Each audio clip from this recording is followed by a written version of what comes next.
I gon' make them feel it. Yeah, I gon' make them feel it. I am the man of the hour. Look at the way I move. Look at me, look at me. Best thing out since sliced bread. I'm a piece of dough, like I said. Don't you mess with my head. With me and your dad. I'm amongst all the rest of guys. Get go like that's my job. Came to collect. Took your spot, yeah, that's not my prop. I am the man of the hour. Look at the way that I move. Look at me, look at me. I told you that I'm the truth. All the labels, they wanna sign me. Rest of the top, leaving the cynics behind me. Best thing out since sliced bread. What's up, YouTube, guys? If you've watched this channel for any amount of time, you already know who we're talking to today. He has an album coming out on June 24th, Not Found 2. It's Lio Rush. What's up, man? Let's go. What's up? How you doing? Not much, man. I'm doing well. It's 7 in the morning where you are right now. So how'd you sleep? I didn't. Yeah, word. Fair enough. Dude, like you have like this big album coming out very soon, Not Found 2. You signed with Universal Music Group. How does it feel to have another album coming out? It feels like it's that time of the season. It feels so familiar, but so different at the same time.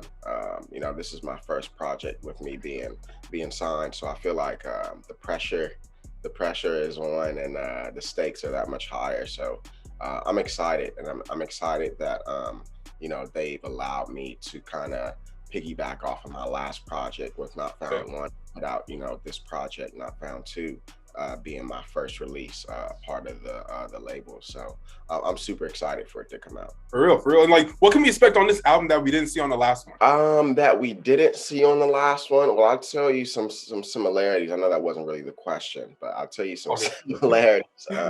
I think you're gonna.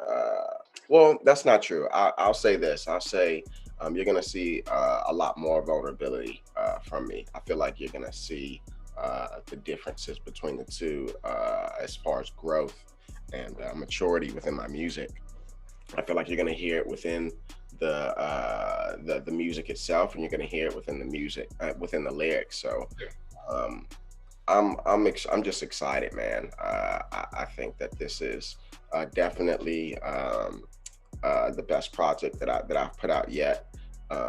You know, having this time working on the project and listening back to previous projects and being able to hear my own growth throughout the process is pretty cool. So yeah, it's definitely one of those situations where, like, if you're not growing, like, you're going backwards. Like, do you go back and listen to your old music? You're like, I would change this and this about it compared to like what you're doing right now.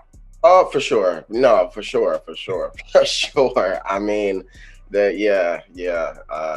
a lot of songs that I you know, listen back on, and I'm like, man, I wish I would have just took another take for a certain line or something, you know. Like, I was just excited to record music and just put it out, you know, not doing too many like you know, edits or going back and switching certain lines or switching certain takes, like I said. But I mean, I don't regret putting this stuff out. I'm happy with what I put out, because like I said, I'm glad that I can hear my growth within my music. And if I stayed the same, if I sounded the same the entire time, then I'm not, you know what I mean? I'm not progressing at all. So it is a little cringy for me. I'm sure it's not for a lot of other people, but for me, listening back to my old projects, I'm like,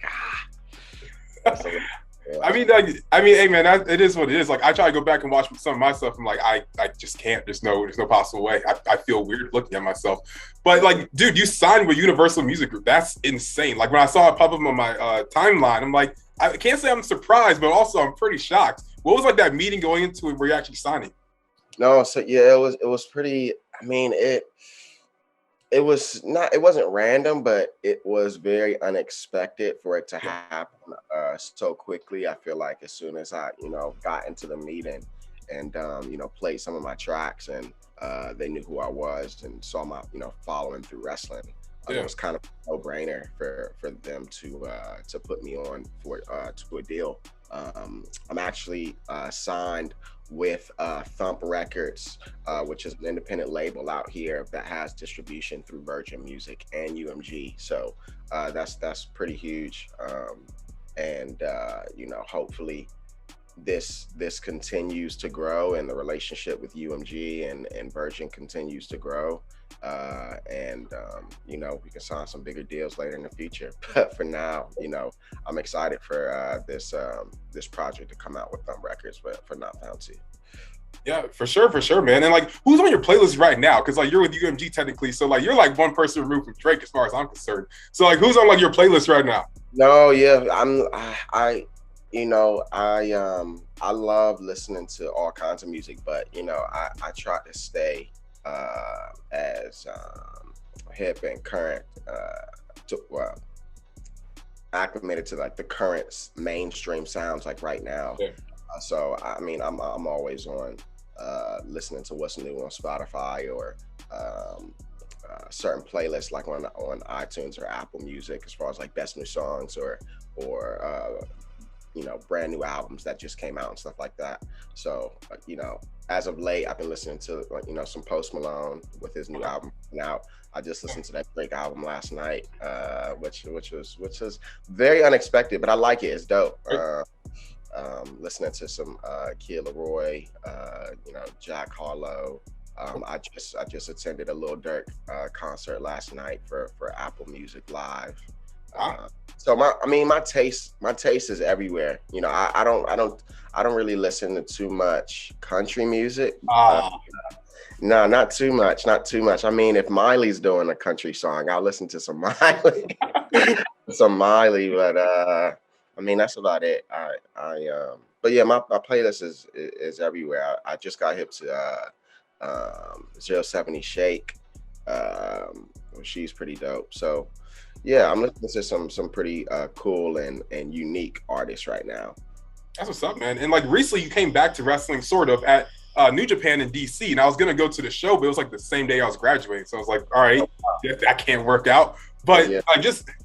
and just seeing you there, I'm like, holy crap, like, because everyone was sending me pictures of you, like, yo, you should have came. I'm like, damn, I really wish I was there. But what's like the future going forward with you in New Japan?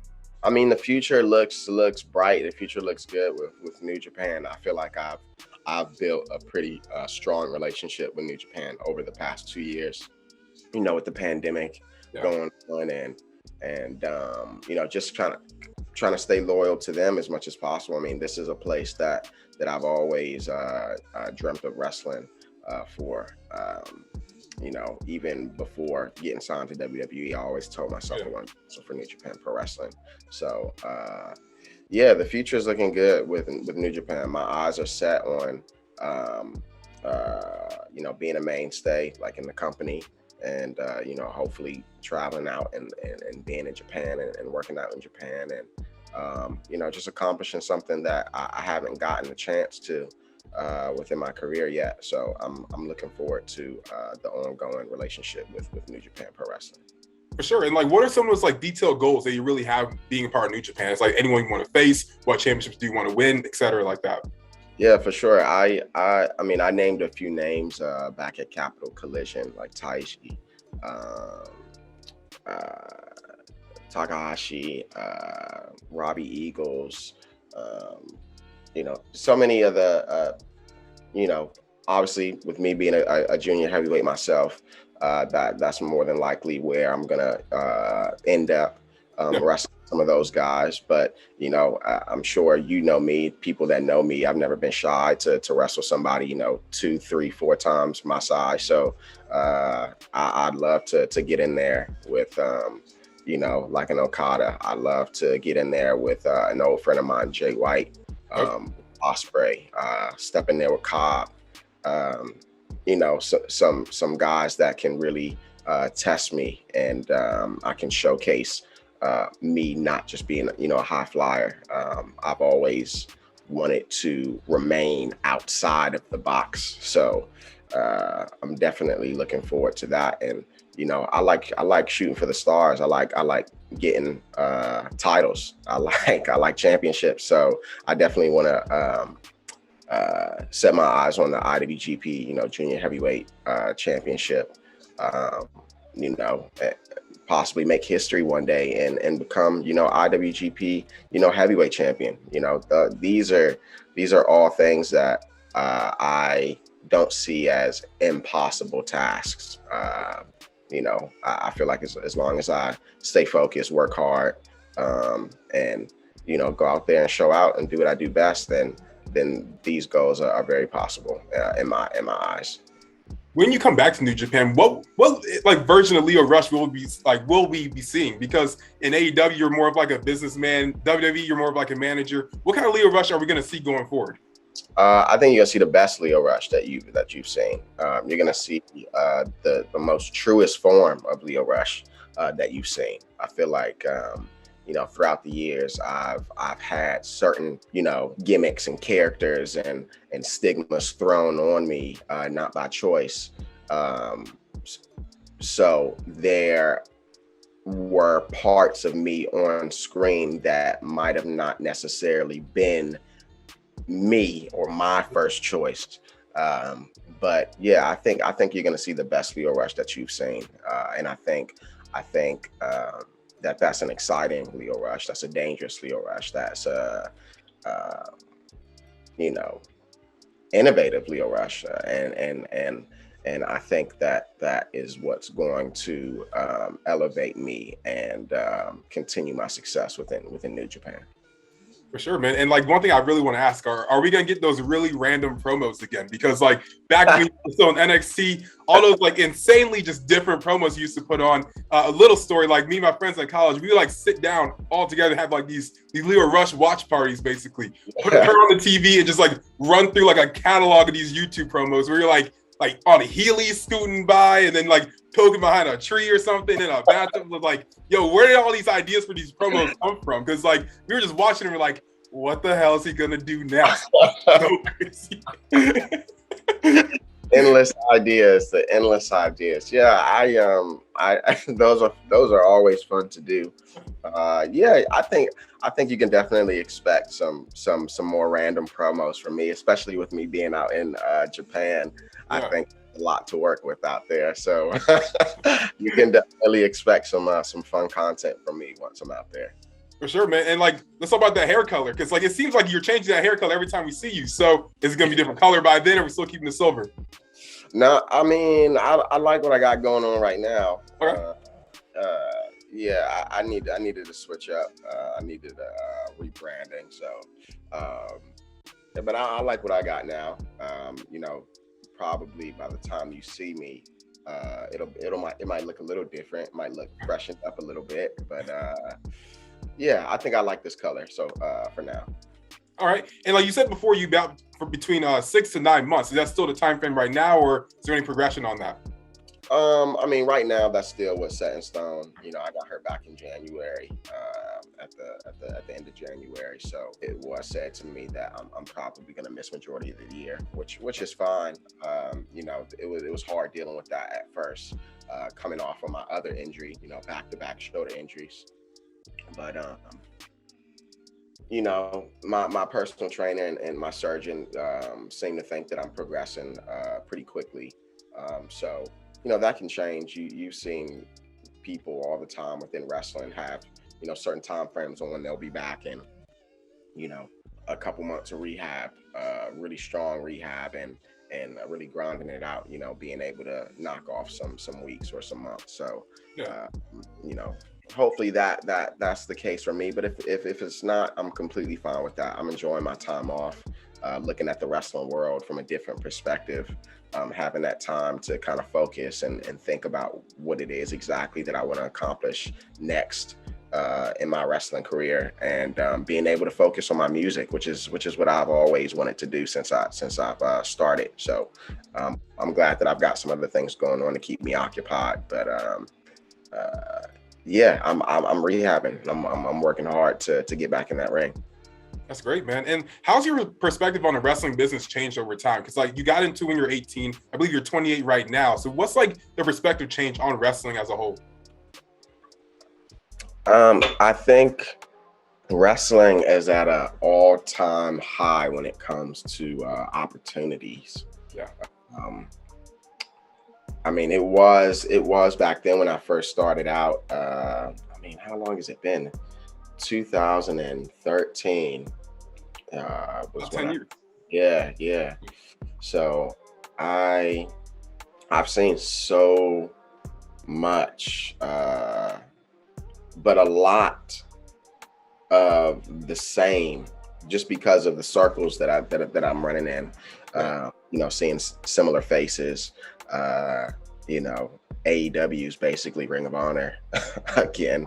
With all of the people that when I was signed to Ring of Honor, those people that were at the top spots in the Ring of Honor, and even like NXT, when I was in NXT, you're seeing like those same guys. Like, so it's pretty similar. One thing that I will say that I've noticed as of recent, maybe about a year ago, is just how many young guys are on the scene right now. Yeah.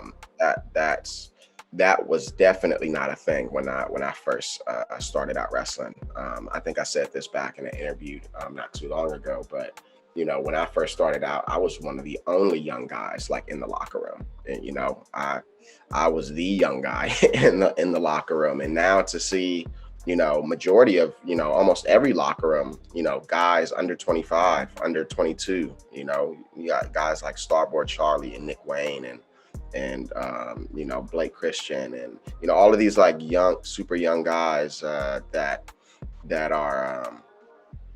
are going out there and killing it. It's pretty cool to see the young guys take over the business that they've been doing. So I think that the biggest change has been like the pool of talent, the athleticism within wrestling. And I think a lot more people are independent when it comes to their mindset about being an independent contractor and being a businessman or a businesswoman. I feel like a lot more people are being more vocal when it comes to things like that. So yeah.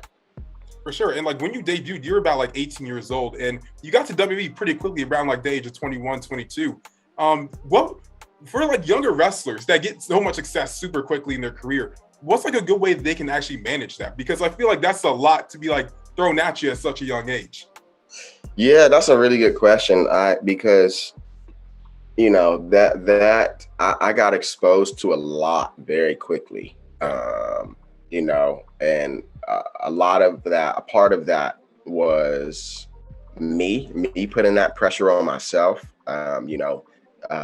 Making it to one town, wrestling for a certain company, but wanting more and wanting to progress like quicker and putting myself out there.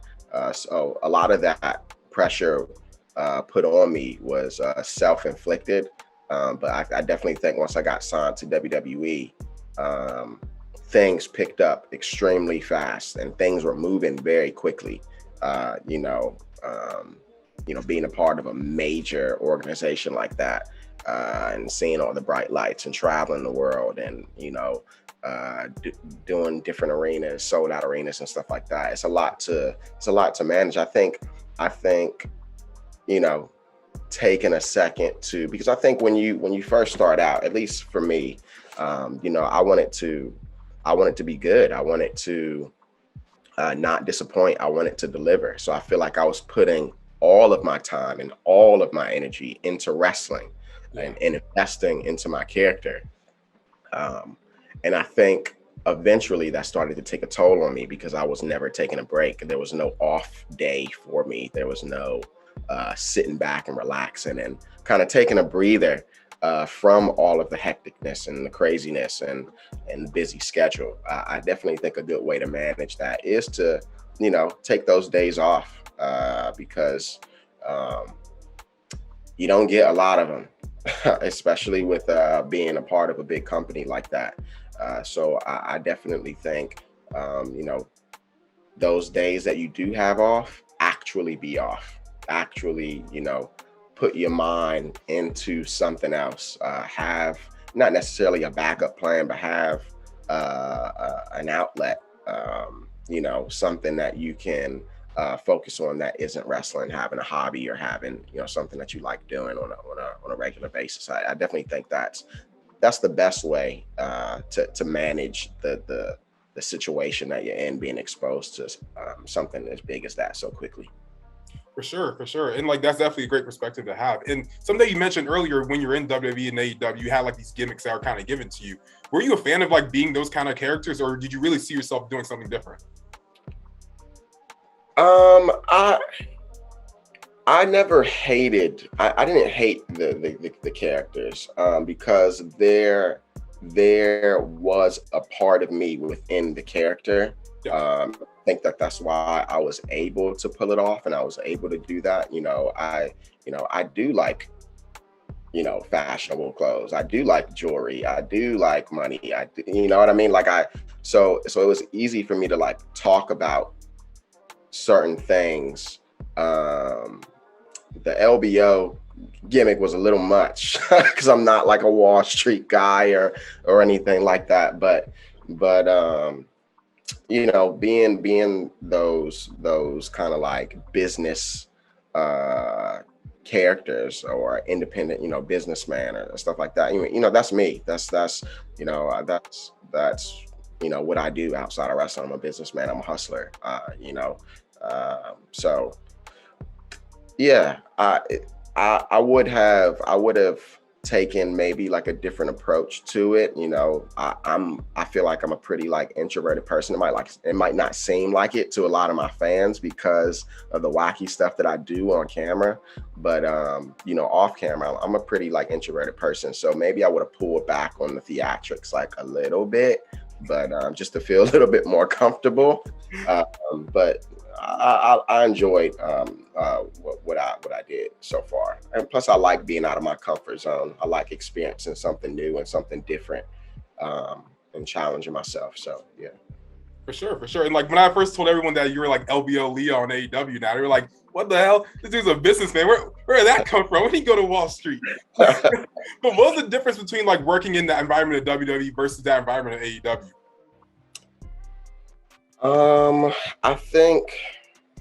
There was a lot of winging it in AEW. There was a lot of winging it in AEW. I definitely think that there was a little bit more structure and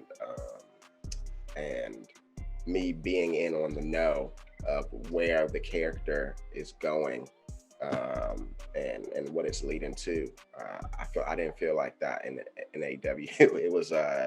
It was always a guessing game or me trying to figure it out myself. Which I don't mind. I don't mind, but it would have been nice to have a little bit more of that direction when it came to a character that I didn't put on myself. You know what I mean? So that's about it. Yeah, looking back at like your two runs, was AEW a location that you felt like you really wanted to be there for a long period of time, or was it more just like this seems all right for now, but maybe New Japan's really the place I should be? I saw AEW as a new platform, but also like a similar platform to WWE because I knew that the crossover, the fan bases was there. So I definitely felt like it was a place that I wanted to be. I saw a lot of opportunity for myself within the company, but sometimes things don't work out, the way that you hoped and planned for. And I think me going into AEW, me believing that I would have, a little bit more freedom as far as, my character or even just, being in the ring. I really I took that opportunity to be in the ring. And once I kind of saw the path that it was going down, I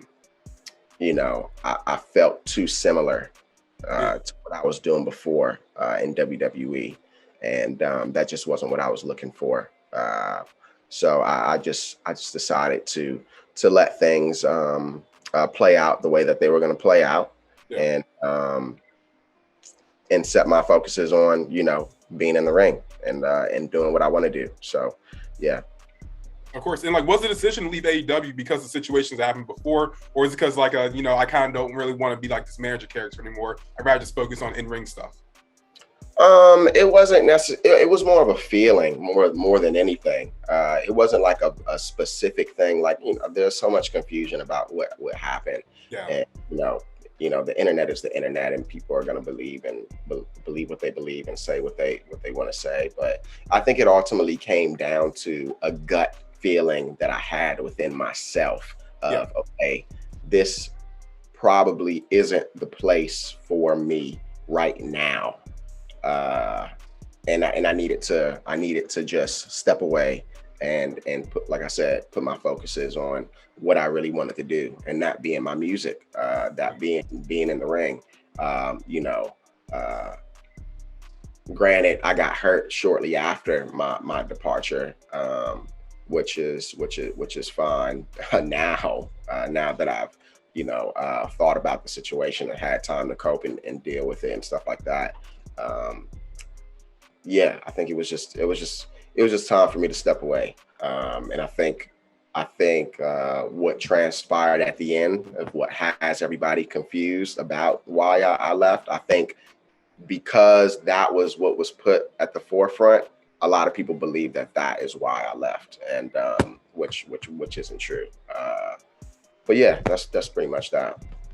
Fair enough. And like, I guess one of my better questions for you, Lio, is, you've had lots of highs and lows in your career, and during like those lows, what was like the situation or thing that really kind of brought you back up out of that like slump? My music, man. My music. I mean, to me, it's so. My music is so like therapeutic for me and to me. Just having something like that to sink my teeth into, and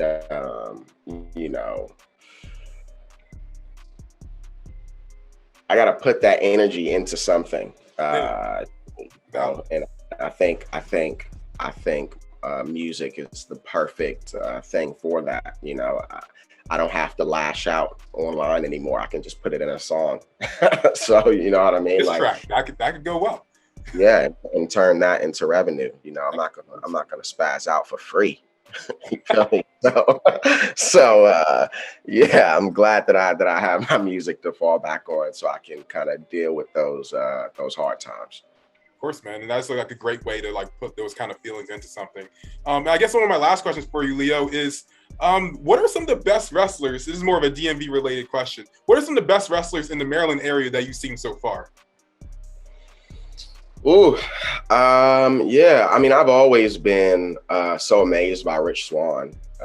First time I ever seen Rich Swann wrestle was at MCW, and that was the first time I heard a reaction like that in that building. But I didn't really know who he was all that much, and then when I saw him wrestle, I never forget, like somebody dropped down on him and hit the ropes, and then he did like a standing flip onto his feet over top of him. I was like, oh shit. It's like Power Rangers in the ring right now. So yeah, Rich Swann was cool. Chris Bay, always a fan of Chris Bay. Yeah, it's pretty dope. I mean, even though he's from Virginia, I count DMV as everything. It's Northern Virginia, counts. Yeah. But I see Action Andretti is starting to get some buzz around his name and get out there and wrestle some top names from the indie scene. Who else? I mean, there's so many talented people from Maryland that I think because it's in that hub of there's so many different wrestling promotions around Maryland that people tend to get comfortable and complacent within that kind of like bubble. Yeah. But definitely think, I mean, you've seen it, once somebody from Maryland steps out of that bubble, they start to flourish. And, there's so many people that have made it out of Maryland to the big league. So Maryland is a pretty talented state when it comes to professional wrestling.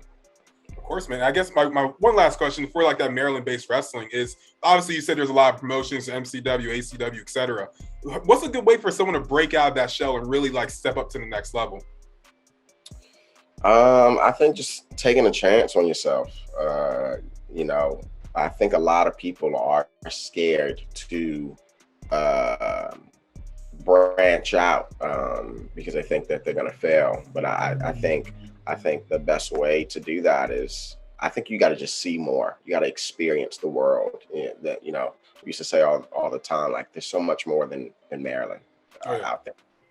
The world is so much different than Maryland. And I think a lot of people in Maryland think that Maryland is the world.